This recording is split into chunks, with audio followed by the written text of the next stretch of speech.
Bienvenue sur Cannews 24, le journal. Élection de Cameroun en cas de nouvelle stratégie pour inscrire encore plus d'électeurs. Le constat a été fait lors de la séance de travail des responsables des démembrements territoriaux d'élection de Cameroun réunis dans la capitale politique du Cameroun à Yaoundé. Et puis, direction Garoua, du matériel roulant pour le maintien de l'ordre pour la sécurité des populations et leurs biens. Le centre médical de la police et le commissariat central ont bénéficié d'un don de véhicules. La cérémonie de remise solennelle a eu lieu en présence du gouverneur de la dite région. C'est tout pour la vitrine. Une fois de plus, bienvenue au journal. Et les CAM optent pour une nouvelle stratégie. Les responsables des démembrements territoriaux d'élection de Cameroun sont en réunion depuis ce lundi à Yaoundé. Objectif des assises, trouver des voies et moyens afin d'aboutir à une stratégie concertée et adaptée aux différents challenges de l'institution. Abdoulaye Babalé, directeur général, a indiqué par ailleurs que le compteur affiche 6,157 millions de personnes enregistrées. Il ne cache pas sa satisfaction devant le travail abattu depuis que le début de l'année. Environ 376 000 nouveaux inscrits en 2016, représentant le triple du score de l'an dernier estimé à 163 000, même si jusqu'ici certaines régions sont encore appelées à fournir plus d'efforts. Après le 30 juin dernier, date butoir pour l'identification des abonnés téléphoniques, plus de 3 millions de numéros sont déjà désactivés. On compte toutefois dans les rangs des abonnés suspendus un nombre important des consommateurs qui affirment s'être fait identifier, une situation embarrassante qui laisse chez ces derniers le goût d'une pilule difficile à avaler. Justice Toton. Depuis le 1er juillet 2016, le lendemain de la date butoir des opérations d'identification des abonnés au téléphone mobile, les opérateurs ont déjà désactivé près de 3 millions de cartes SIM conformément aux prescriptions du gouvernement aux opérateurs pour suspendre de leur base de données les cartes SIM non identifiées. Cependant, les opérateurs continuent de permettre aux abonnés retardataires de se faire identifier. Ainsi, les puces téléphoniques désactivées seront réactivées pour permettre à leurs détenteurs d'émettre à nouveau des appels, d'envoyer des SMS ou de surfer sur Internet. Mais dans ce processus de suspension sont embarqués plusieurs abonnés qui se plaignent d'avoir été suspendus, bien qu'ayant reçu de leurs opérateurs la confirmation de leur identification. Pour le moment, aucune communication publique des opérateurs sur ce désagrément.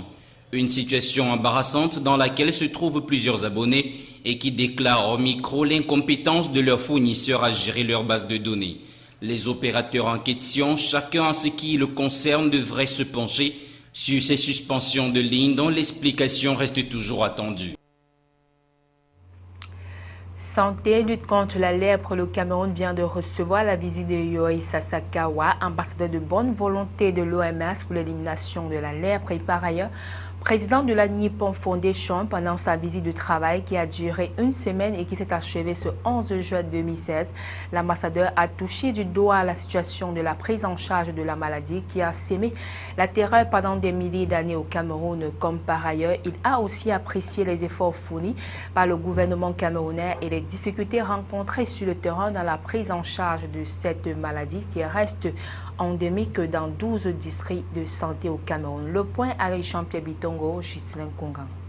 C'est la conférence de presse donnée ce 11 juillet 2016 à Yaoundé qui a mis un terme à la visite de Yoi Sasakawa, président de la Nippon Foundation au Cameroun. Sur le panel, l'on retrouvait le ministre André Mamafouda de la Santé publique, le docteur Jean-Baptiste Rungou, représentant de l'OMS au Cameroun, Ali Mayatou, le secrétaire d'État auprès du ministère de la Santé publique chargé de la lutte contre les épidémies et les pandémies, et Nakayama Susubu, l'interprète de l'ambassadeur onusien. Durant son séjour, l'ambassadeur de bonne volonté de l'OMS pour l'élimination de la lèpre s'est rendu dans la région de l'Est où il a parcouru 5 groupements de pygmées Baka. Pour le moins, le président de la Nippon Foundation, organisation privée à but non lucratif créée en 1962, en a profité pour passer un message de sensibilisation en expliquant aux populations que la lèpre est une maladie naturelle qui peut être guérie sans séquelles si elle est traitée à son stade précoce. Aussi n'a-t-il pas manqué de fustiger tous les préjugés et autres considérations négatives responsables de la stigmatisation, du rejet et de l'exclusion des victimes de la lèpre, maladie fortement handicapante. Dans son propos liminaire, André Mamafouda a fait savoir à l'assistance qu'au Cameroun, le traitement de la lèpre est gratuit et que les médicaments sont disponibles dans tous les services de santé, de district, déclarant et prenant en charge les cas de lèpre. À l'en croire, ces stratégies mises en œuvre depuis 1985 ont permis que le nombre annuel des nouveaux cas passe de 25 031 à 361 en 2015. Malgré ce satisfecit, la lutte continue. Notre objectif au Cameroun est d'éliminer la lèpre dans toutes nos villes et campagnes. Ceci passe par le dépistage précoce au niveau communautaire et un traitement efficace qui, je le répète, est gratuit. Aussi, je saisis cette occasion pour rappeler à tous et à chacun que dès l'apparition d'une tache insensible sur la peau, il faut rapidement aller se faire consulter à la formation sanitaire la plus proche. S'il s'agit d'un cas de lèpre après examen, le traitement est gratuit. Direction Garoua, où le centre médical de la police et le commissariat central viennent de recevoir du matériel roulant pour le maintien de l'ordre et la sécurité des populations et leurs biens. Le gouverneur de la région du Nord, qui présidait la cérémonie de remise de cette dotation, a instruit aux bénéficiaires d'en faire très bon usage. Jusqu'à Aman Bonnier, Colin Bekatal. Après la dernière ouvre à l'ICIR et au GMI de la région du Nord, respectivement en 2014 et 2015, c'est le commissariat central et le centre médical de Garoua qui ont en ce jour reçu respectivement une Toyota berline et un véhicule pick-up pour des patrouilles. Cette dotation intervient suite à la réunion du 21 juin dernier dirigée par le patron de la police nationale, Martin Bargangele. Ce don de 2 véhicules qui s'ajoutent aux autres rentre dans le cadre de la poursuite de la politique de modernisation et d'amélioration des conditions de travail des fonctionnaires de la police. Il a procédé à un redéploiement des moyens opérationnels et la région du Nord s'en est tirée avec 2 véhicules.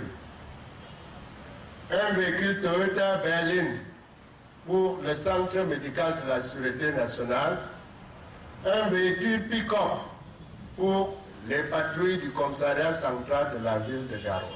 La remise de cette logistique est une initiative saluée par tous dans un contexte d'insécurité que connaît le Septentrion avec la menace de la secte islamique Boko Haram. Comme d'une seule voix, Jean Abateidi, gouverneur de la région du Nord, et Victor Tanefo, délégué régional de la sûreté à Garoua, ont rassuré que le déploiement en tout temps et en tout lieu de la police étant une nécessité, ce geste est loin d'être le dernier. Le numéro 1 de la région a dans son propos remercié la hiérarchie policière.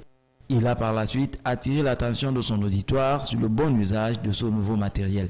Vous devez comprendre que la sécurisation des personnes n'est pas seulement du côté visible, car aussi bien les unités opérationnelles que celles de la santé, mais la police doit davantage puiser dans ce qu'elle a toujours été et ce qu'elle reste, l'un des bras séculiers de l'État pour anticiper sur les menaces de toute nature pouvant perturber le bon ordre. Le délégué régional de la Sûreté du Nord, Victor Tanefo, a lui aussi témoigné toute la reconnaissance à l'endroit du patron national de la Sûreté, Martin Bargangele, qui agit toujours en temps opportun. Extrême Nord, l'Université de Maroua aura bientôt son manuel de procédure administrative, financière, académique et comptable. Les travaux du comité de pilotage du dit manuel viennent de se tenir à Maroua. Il s'agit de la toute dernière session consacrée à la validation du dit document avant son adoption. Les travaux étaient présidés par Edouard Akooben, recteur de l'Université de Maroua et par ailleurs président du comité de pilotage. Je laisse un tableau de succès, Colin Bekatal, une fois de plus. L'Université de Maroua aura bientôt son manuel de procédure. Les membres du comité de pilotage de ce précieux document de management viennent de se réunir dans la capitale régionale du Nord pour sa validation avant son adoption par le conseil d'administration de la jeune institution universitaire. Les membres du dit comité se sont réunis pour la 4e et dernière session avant l'adoption. Le recteur de l'université de Maroua et par ailleurs président du comité de pilotage a rappelé que l'élaboration du manuel de procédure s'inscrit dans un processus global qui vise d'une part à accroître les performances des services en termes d'efficacité, d'efficience, de transparence, de qualité du service rendu aux usagers. Le professeur Edouard Ako-Oben a salué l'ensemble de l'équipe qui a fait preuve d'opiniâtreté, de professionnalisme et de diligence pour produire cet important instrument de bonne gouvernance. À la toute première session du conseil d'administration de l'université de Maroua, le 31 mars 2009, l'une des résolutions de cette session demandait à l'université de prendre les dispositions pour se doter d'un manuel de procédure administrative, financière, académique et comptable. Il a fallu du temps pour y arriver. Et donc, après une série de rencontres entre les responsables de l'université, c'est du ministère de la fonction publique et de la réforme administrative et du ministère de l'enseignement supérieur, je crois que nous sommes aujourd'hui arrivés à un point où on est là pour la validation du manuel qui a été préparé. Au chancel Ako Takem, secrétaire permanent à la réforme administrative, l'élaboration du manuel de procédure administrative, financière, académique et comptable de l'université de Maroua participe à la mise en œuvre de l'un des projets prioritaires retenus par le gouvernement dans le volet réforme administrative du programme national de gouvernance et de lutte contre la corruption approuvé le 29 juin 2000. Dans ce domaine, je dois vous dire que l'université de Maroua est à l'avant-garde, n'est-ce pas, tout au moins en ce qui concerne les différentes universités d'État, n'est-ce pas, pour la modernisation de son fonctionnement à travers la mise à disposition de cet outil qui va changer fondamentalement le fonctionnement des structures de cette université. Soulignons que le document est constitué de deux importantes parties, à savoir le guide de l'usager et la description du processus de traitement des dossiers. Il est présenté comme un instrument crucial pour l'université de Maroua, déterminé à accomplir avec succès ses missions. Journée mondiale de la population, on en reparle dans cette édition d'information. Le Cameroun s'est joint au reste du monde pour commémorer l'édition de 2016 sur le thème « Investi pour les adolescents », une occasion de se pencher sur la situation des jeunes victimes de plusieurs maux, le travail des enfants, les mariages précoces et autres victimes de guerre en l'occurrence. Pour plus de précisions avec Eric Tichel.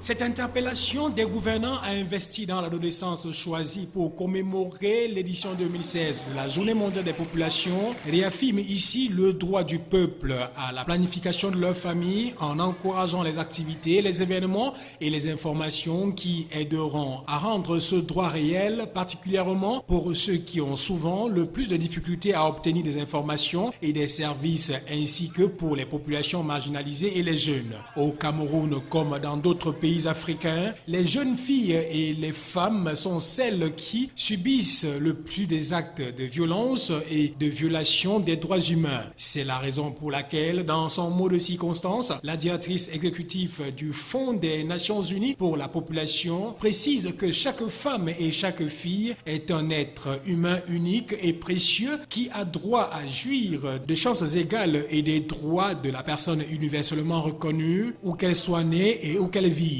Sur ce, elle pense également que le moment est venu de redoubler d'efforts pour placer l'égalité entre les sexes au sommet de l'agenda international de la paix et du développement. Rappelons que c'est en 1989 que le conseil d'administration du programme des Nations Unies pour le développement PNUD avait recommandé de faire du 11 juillet la journée mondiale de la population. Ceci dans le but d'attirer l'attention sur l'urgence et l'importance des questions de population, notamment dans le cadre des plans et programmes généraux de développement et sur la nécessité de trouver des solutions.